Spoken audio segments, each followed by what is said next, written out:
Attention passionate Cleveland Browns fans. A new development is starting to draw attention within the AFC North, and it could directly impact the franchise's path toward a strong run to the Super Bowl.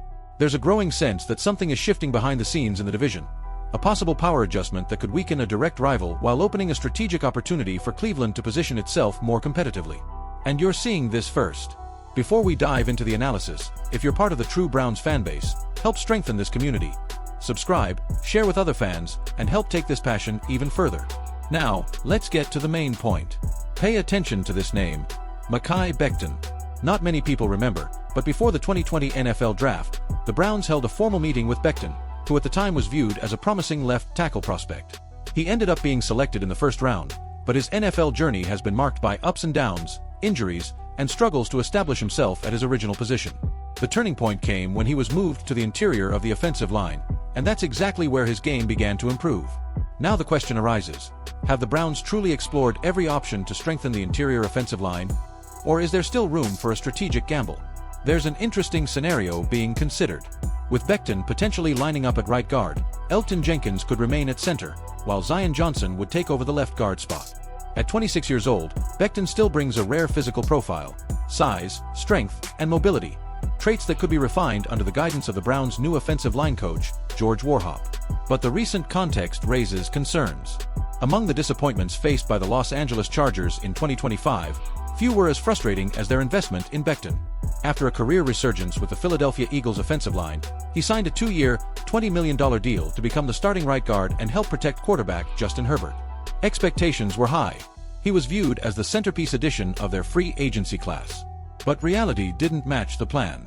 Injuries, inconsistency in both pass protection and run blocking, and uneven performances ultimately weighed him down.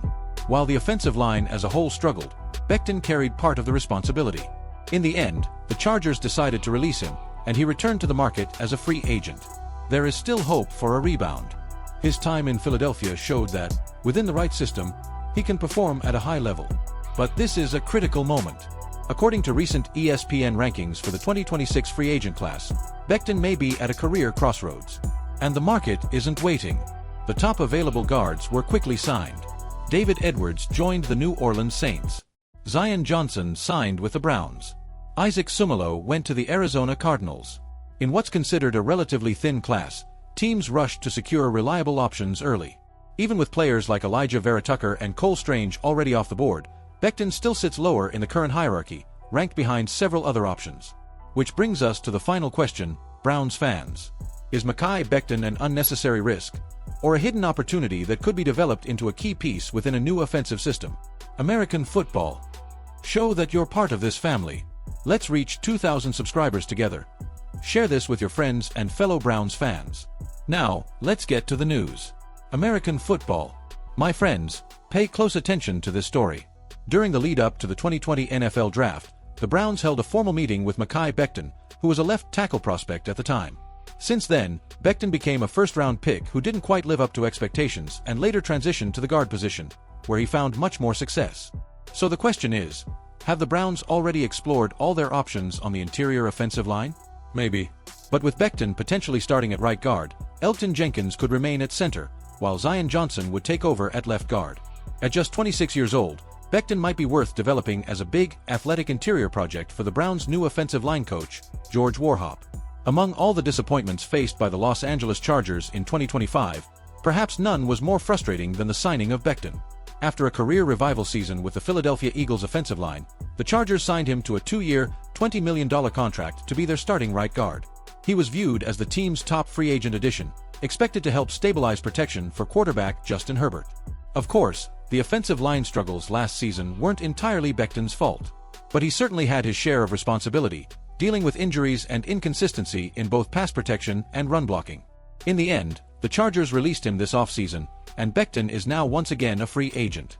There is still hope that he can land in a better situation and continue the upward trajectory he showed in Philadelphia. However, if the 2026 ESPN free agent rankings are any indication, his career could be at a critical turning point this offseason. The guard market is moving quickly, and Becton is being left behind.